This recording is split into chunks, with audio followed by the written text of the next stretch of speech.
What if the reason you're always tired has nothing to do with sleep? Because millions of people sleep 8 hours a night and still wake up exhausted, foggy, heavy, mentally slower than they used to feel. And most of them think the problem is simple: sleep more. But what if that's the one thing keeping them stuck? Because fatigue isn't just about rest. It's about whether your brain feels safe enough to give you energy at all. And for a lot of people, it doesn't. Most people think tiredness works like this. You get tired, you sleep, you recover. Simple. But that only explains physical exhaustion: sore muscles, heavy body, lack of sleep. The second kind is harder to see, but far more common: cognitive fatigue, brain fog, mental heaviness. That strange feeling where your body is awake, but your mind never fully turns on. The kind where you can sleep all night and still wake up exhausted. And here's the disturbing part. This kind of fatigue does not care how many hours you sleep, because the problem isn't happening in your bedroom. It's happening inside your brain. Energy doesn't begin when you wake up. It begins deep inside your nervous system, where your brain is constantly asking one question: is it safe to spend energy right now? Because your brain's number one priority is not happiness, not productivity, not motivation, but keep you alive. And the moment it detects stress, even low-level stress you barely notice, everything changes. Your brain shifts into protection mode, and in that state, it stops prioritizing performance. It starts conserving energy. Focus drops, motivation drops. Everything starts feeling heavier. Not because you're lazy, because your brain thinks slowing you down is protecting you. When you fall asleep, your brain is supposed to descend into deep, restorative rest, the stage where your nervous system slows down, your body repairs itself, your energy comes back. But for a huge number of people, that never fully happens. Their body falls asleep, but their brain stays alert, still scanning, still processing, still waiting for danger. And this isn't rare. Overthinkers, people under chronic stress, burned out minds, anyone whose brain forgot how to switch off. So even though you're sleeping, you're not recovering. You wake up feeling like you ran all night, because neurologically, you kind of did. And this is where the loop begins. There's a hormone behind all of it: cortisol, your body's main stress signal. Normally, cortisol drops at night. That's what allows deep sleep to happen. But when your nervous system is overstimulated, it never fully drops. So the exact moment your brain should be quiet, it's still active. Instead of deep sleep, you stay trapped in shallow cycles, half resting, half alert. And the next morning, you wake up tired again, because your body rested, but your brain never did. And then the cycle repeats. Stress keeps your brain alert. Alert brain disrupts sleep. Poor sleep increases fatigue. Fatigue increases stress. Again and again, until exhaustion starts feeling normal. Now at this point, most people think, okay, so I just need to relax. But even when people sleep more, even when they take time off, many still feel exhausted, which means stress isn't the full story. Something deeper is happening underneath, something your body has been fighting silently every single day. So what else could be stealing your energy? Inflammation is stealing your energy. Most people think inflammation is obvious: a swollen ankle, a sore throat, something you can see or feel. But the most dangerous kind is almost invisible. It's called chronic low-grade inflammation, and it quietly affects your brain every single day. Not from one major event, but from constant stress, poor sleep, mental overload, unresolved tension, and even past infections your body never fully recovered from. On the surface, everything can look normal, but underneath, your nervous system is running through a constant low-level storm. And this is where things start to break down, because inflammation targets one critical system: dopamine. And dopamine is not just the pleasure chemical. It's your brain's motivation system, your focus system, your mental energy system. It's what makes your thoughts feel sharp, your mind feel clear, and normal life feel engaging instead of exhausting. But when inflammation suppresses dopamine, everything changes. Tasks feel heavier, thinking slows down, even simple things start feeling difficult. Things you used to enjoy begin to feel like effort. That's what people call brain fog. And this is why so many people say, I'm tired, but I don't know why. Because the problem isn't just physical exhaustion anymore. Something deeper is interfering with the systems that create mental energy itself. And it doesn't stop there. Because stress doesn't just affect your sleep, it also affects dopamine. So now you have multiple systems hitting you at once.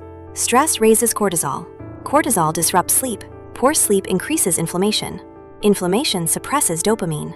And when dopamine drops, everything feels harder. Focus fades, motivation crashes. Your brain starts conserving energy instead of creating it. So now you're trapped in a loop. Stress keeps your brain alert. Alert brain ruins sleep. Poor sleep increases inflammation. Inflammation lowers dopamine. Low dopamine creates fatigue. And that fatigue creates even more stress, again and again, until exhaustion stops feeling temporary and starts feeling like your normal state. And here's the strangest part. Your brain may actually be doing this on purpose. Fatigue is a signal, not a flaw. Here's the idea that changes everything. Fatigue is not a weakness, it's not laziness, and it's not your body failing. It's a signal.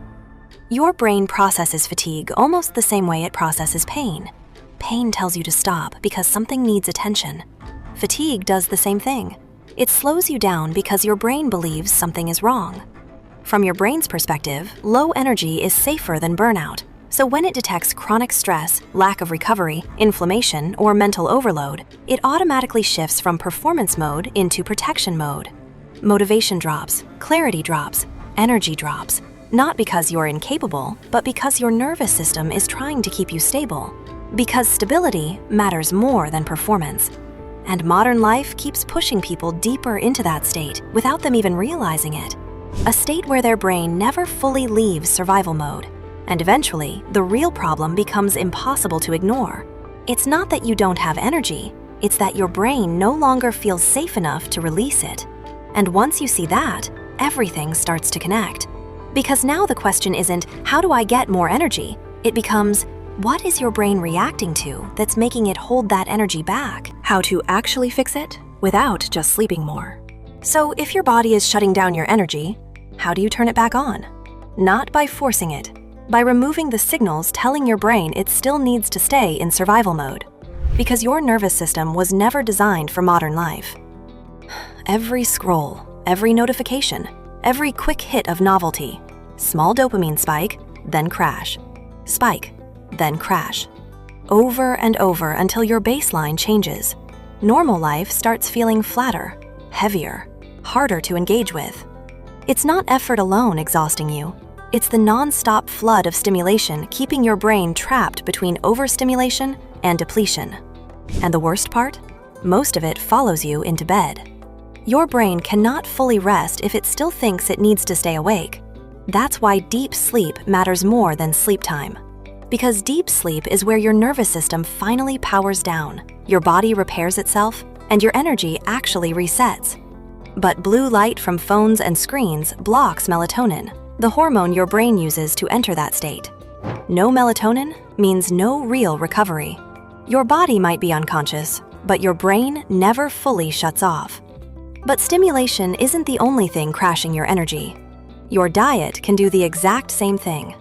Every spike in refined sugar and processed carbohydrates floods your brain with fast fuel, then drops it just as quickly. And over time, this creates insulin resistance. Your system becomes unstable. Energy starts arriving in waves instead of consistency. Your brain feels reactive instead of clear, foggy instead of focused. Your body has energy. It just can't access it steadily anymore. And when your system is constantly depleted, missing nutrients only makes the problem worse.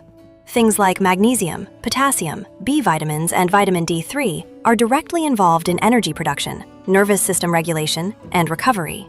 Without them, your brain has to work harder just to function normally.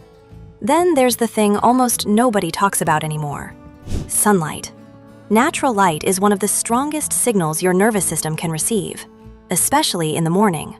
Infrared light from the sun helps regulate melatonin production deep inside your cells. Not just the kind that makes you sleepy, but the kind involved in real repair and recovery. That's why simple things start mattering again. Natural light, silence, movement without pressure, moments away from constant stimulation. These aren't just healthy habits, they're safety signals.